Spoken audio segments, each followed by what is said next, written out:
Now there's many interesting exoplanets. First of all, not only can one star have multiple planets, like we learned about before here, so many have more than one exoplanet. Whoops, I should have really spelled that correctly. I hope you noticed that when I was spelling it. So many have more than one exoplanet. But what's interesting is that we've got some exotic situations that we found in, where we've actually detected some systems where there is more than one star being orbited. So this is actually a possibility. So you can have what's called a binary system. So binary stars, those are actually fairly common. So that's where you have a star, and the two of them are sort of orbiting each other in some sort of cosmic dance here. They're sort of going around. But it turns out you can have even more. There's been one that's been detected called PH1. And that one is thought to be a 4-star system. In fact, this little drawing right here is supposed to represent that 4-star system. This is supposed to be the planet. It's called circumbinary. So what happens is this one planet orbits. They think this star, or possibly 2 stars that are binary. So this is like one star and another star. And maybe this planet orbits both of those stars.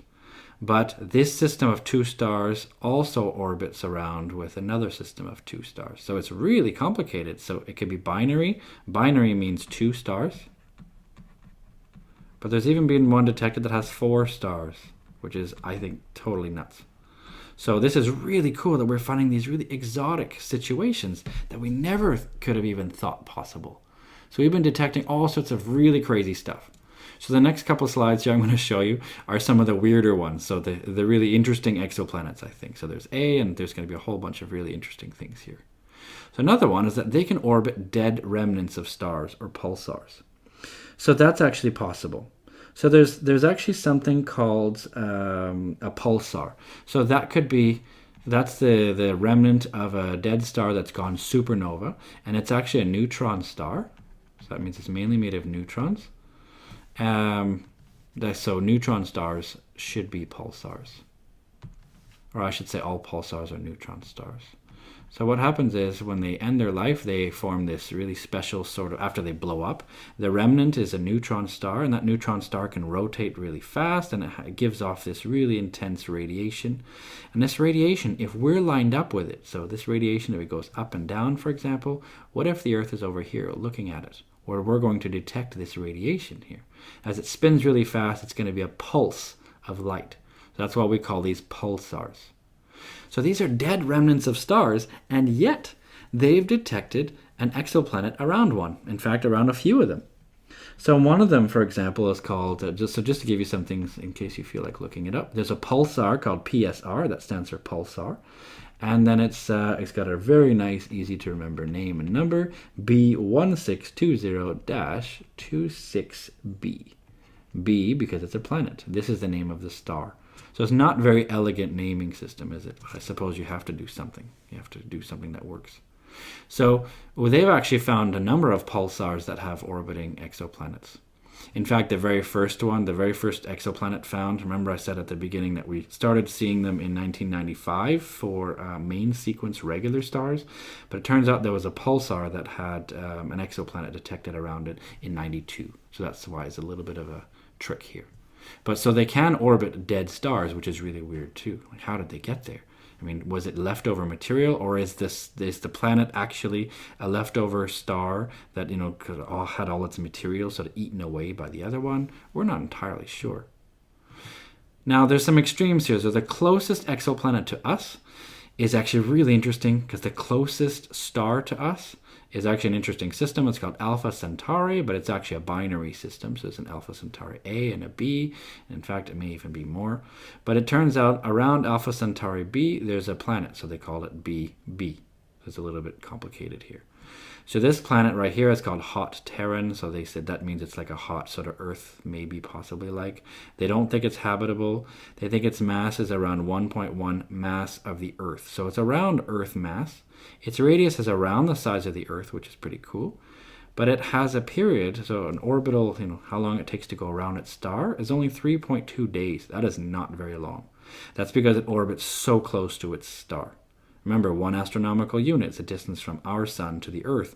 This is only 0.04, so this is 4%. And so that means it's extremely hot. So that means it's not a likely place for life. But it is interesting that the very closest star to us has an exoplanet. So that's really interesting, I think. Now, there's also the farthest from us. This is one that was detected, again, not a real picture, just a diagram showing what it may look like. It's actually called OGLE, which I think is a funny name for a survey. These are ones that use gravitational lensing. So this one is OGLE 2005 BLG 390LB. So this one uses gravitational lensing, which is a really cool trick. It's worth looking at, but it's a bit complex how it works. It uses Einstein's general theory of relativity and allows us to find planets in a really weird way. By looking at the light from a star, turns out light from behind it can actually be amplified, and so we see this sort of amplification. So we'll see the light, if this is the sort of intensity of the star and this is time. But the light we see, if there's a gravitational lensing effect, it'll do this. It'll sort of go, whoa, as sort of light from one thing passes in front of another one. It should do this. It should go like this. They're pretty rare events here, these gravitational lenses. But what happens is this. If it's asymmetric, what if it goes like this and it goes like, whoa, like this, like a little blip here, a little extra bit? That tells us that there's some extra mass on that side, and that allows us to find out some information about an exoplanet. They're really weird ones here, but it's really interesting, I think. So this OGLE, for example, is a really neat survey. And this particular one, for example, its distance, what I didn't tell you here is this distance here. Did I say it? No, I should have said that actually. So the closest to us, it's got a distance of it's just over 4 light years. So 4.37 light years away. So it takes light from Alpha Centauri 4.37 years to get to us. Which means if we wanted to send a signal to them, it just takes only 4.5 years to send a signal to this planet, let's say, if there was aliens living on it somehow, even though it doesn't seem habitable to us. Well, the farthest one, this distance right here, this is sort of the record so far. Again, these numbers may change as we detect other ones, but it's around 21,000 light years. So this is the extreme farthest. And this other one here around Alpha Centauri, that's the extreme closest one. So this is the sort of closest from us and farthest from us. Other neat ones, well, the longest orbit we found was this one that was directly imaged, this Fomalhout B. So this is an updated picture that has some new pictures added to it from 2010 and 2012. And its orbit time, so its orbit takes around... It's around 876 years. So our own time. So if we're measuring, so its 1 year is 876 of our own years. So this would take us a long time to watch it go all the way around here. So because remember, we define 1 year as the time it takes to go around your parent star. So we go around our own sun 876 times before this one goes around once. So we'd have to wait 876 of our own years to watch it go all the way around and take these pictures, to watch it go all the way around. So that's the longest orbit. We could also say that that's the furthest away from its own parent star. Now the shortest orbit in time, this one right here, this one's actually very, very short. In fact, this one right here is, what is it? It's actually only 10 hours. So it's only 10 hours. So its year lasts only 10 hours of us. So 10 of our hours is 1 year for this particular one called Sweeps 10. Now it's probably the hottest as well, we would imagine, because it's so short orbit in time. That's because it's really, really close to its star. That means it's likely extremely hot. So this could be probably one of the coolest ones. This is probably one of the shortest orbit or hottest ones. Now there's other interesting ones, like there's some of them that are in the habitable zone. So there's some that actually lie somewhere where they may be habitable. There's lots of them that have actually been found, but one of them, for example, is Kepler 22b. There's even Kepler, so these are some of the interesting recent ones that have been detected. There's Kepler 62e. These are ones looking up, but there's lots of other ones that are considered habitable. So that means it is at a distance away from its own star such that there could theoretically be liquid water on the surface. It doesn't mean there is water, but it tells us there could be, which is really interesting if we're searching for life, right? Then there's also one, for example, they think it could actually be a diamond planet. So again, this is a planet that actually orbits a pulsar, and the pulsar is called PSR J1719 dash 1438b. And they think that this one, this planet likely has such a density that it's very likely a diamond. So this is really interesting and quite exotic, actually. I mean, it's such high pressure. So this is also orbiting a pulsar, so a dead star. Some exoplanets actually have atmospheres. Remember I talked about how we can, take a spectrum of the planet as it transits in front of the star. Well, then you can actually start telling if it has an atmosphere. This particular one, for example, this is a diagram showing what this one actually may look like. That one is actually called HD189733b, and that one has actually been found to have, they've detected traces of methane, or methane, as some British people call it, and even water vapor. So this is really interesting. So, oh my God, does this mean there could be life on there? Well, we think it's too hot to have life, but it's still so interesting that we're actually finding atmospheres, so gases around these planets that maybe some beings could live at. Furthermore, you can take part in the search yourself. Okay, so although we've looked at other results, you can actually take part. I think this is so interesting. So this is a website called planethunters.org. Now this is just a screenshot here, but I'm going to show you the live site, I think. So here we go. This particular one right here. If you go to planethunters.org, there we go, I'm at the home site, I think. You can actually sign up and do this yourself. So you can start hunting for planets. They're using data from the Kepler one. Remember I talked about on the Kepler one, the idea is that the planet passes in front of the star. And as the planet passes in front of the star, we expect the amount of light. And this is time. And this is the amount of light here. This is like brightness, and this is time. So as it passes in front, we expect the brightness of a star to dim because there's been a planet passing in front of it. So they give you real data because they need help with this search. The scientists actually need some help. They've got algorithms to search for this stuff, but sometimes they miss.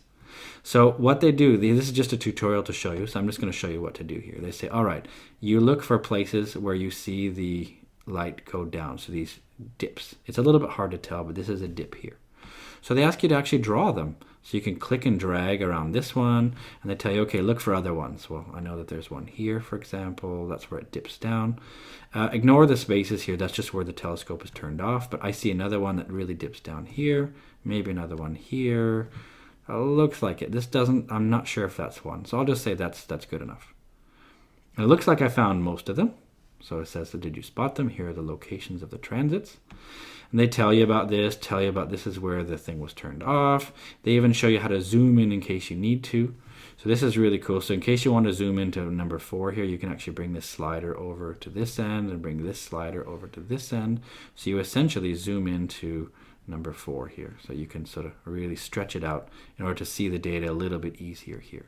So you can sort of zoom in on this section right here to really see these data points, because maybe you really want to see them, which I would. So for example, you really zoom in, you can see this effect happening where it goes down for a little bit and back up. So if you actually spot these for real, I mean, you have to sign up here, but if you actually do these and spot them, you could be credited with the discovery of an exoplanet. And it actually happened. In 2012, there were some people from Planet Hunters who were actually credited, and they're given credit for this one. And they actually detected this one that was around the 4 stars. So the really weird exotic one that actually had 4 stars, that one actually came from Planet Hunters. So just 2 regular people like you and I. They actually got credited with the discovery of an exoplanet. Isn't that awesome? So you can take part right now. And even though Kepler looks like it's stopped giving data, there are thousands and thousands and thousands of these to be looked at. So this is really, really interesting. And you can take part in the search, which I think is so cool. So what have we looked at? Well, we've looked at life beyond our solar system. We've looked at least where the life could live. So we've looked at exoplanets, what they are, how to detect them. So we've looked at transit techniques, the transit method, radial velocity method, direct imaging. And we've talked about some of the results so far. And the results are that there are lots of exoplanets. They're very common, thankfully. So this really helps in our own search for life on other planets because we've found the other planets. So of course we haven't yet detected the life on those planets, but we're getting there. We're searching for the homes where aliens might live, and we're detecting lots of homes. And some of them look habitable. Some of them are within the habitable zone. Some of them have atmospheres. So this is really interesting, I think. So this is a very, very sort of dynamic field here, this field of exoplanets, because it's changing all the time. So it's worth updating and going to exoplanets.org, for example, and checking out what the current count is. And see what's in the newspapers now when you watch this video. Because I bet there's a lot more happening since I made this video.